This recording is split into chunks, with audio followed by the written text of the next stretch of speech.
ಇದು ನಾಗಲಿಂಗ ಪುಷ್ಪ ಹೂವಿನ ಮರ. ಇದು ತುಂಬ ವಿಶಿಷ್ಟವಾದ ಅಪರೂಪದ ಮತ್ತು ದೈವಿ ಸಸ್ಯವಾಗಿದೆ. ಈ ಮರ ತುಂಬಾ ಔಷಧೀಯ ಗುಣಗಳನ್ನು ಹೊಂದಿದ್ದು, ಇದರ ಸಂಪೂರ್ಣ ಮಾಹಿತಿ ಇಲ್ಲದೇ ಯಾರೂ ಕೂಡ ಬಳಸಕ್ಕೆ ಹೋಗಬೇಡಿ.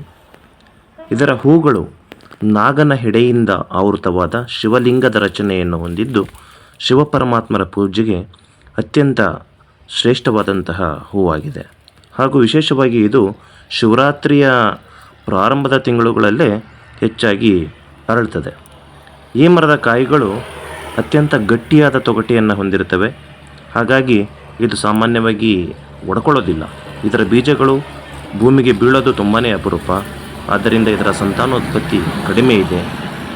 ಇದು ಅತ್ಯಂತ ವಿರಳವಾದ ಸಸ್ಯವಾಗಿದೆ.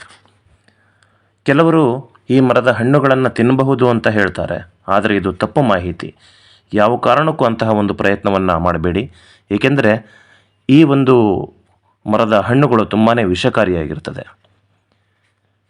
ಈ ಮರದ ಹಣ್ಣುಗಳನ್ನು ಒಡೆದು ಬೀಜಗಳನ್ನು ಸಂರಕ್ಷಿಸಿ ಸಸ್ಯಗಳನ್ನು ಮಾಡಿ ಬೆಳೆಸಬಹುದು. ಅದು ತುಂಬಾ ಪುಣ್ಯದ ಕೆಲಸ. ಆದರೆ ಒಡೆಯುವಾಗ ಕಡ್ಡಾಯವಾಗಿ ಕೈಗಳಿಗೆ ಗ್ಲೌಸನ್ನು ಧರಿಸಿರಿ. ಏಕೆ ಅಂತಂದರೆ ಈ ಕಾಯಿಗಳನ್ನು ಒಡೆದಾಗ ಅತ್ಯಂತ ದುರ್ವಾಸನೆ ಅಂತಕ್ಕಂಥದ್ದು ಹೊರ ಹೊಮ್ಮುತ್ತದೆ. ಹಾಗೂ ಇದರಿಂದ ಬರುವಂತಹ ಅಂಟು ದ್ರವ ತಮ್ಮ ಕೈಗಳಿಗೆ ಅಂಟಿಕೊಂಡ್ರೆ ಅದು ನೀಲಿ ಬಣ್ಣದ ಕಲೆಗಳನ್ನು ಉಂಟು ಮಾಡ್ತದೆ ಮತ್ತು ಎಷ್ಟು ತೊಳೆದರೂ ಕೂಡ ತಕ್ಷಣ ಸ್ವಚ್ಛ ಆಗೋದಿಲ್ಲ.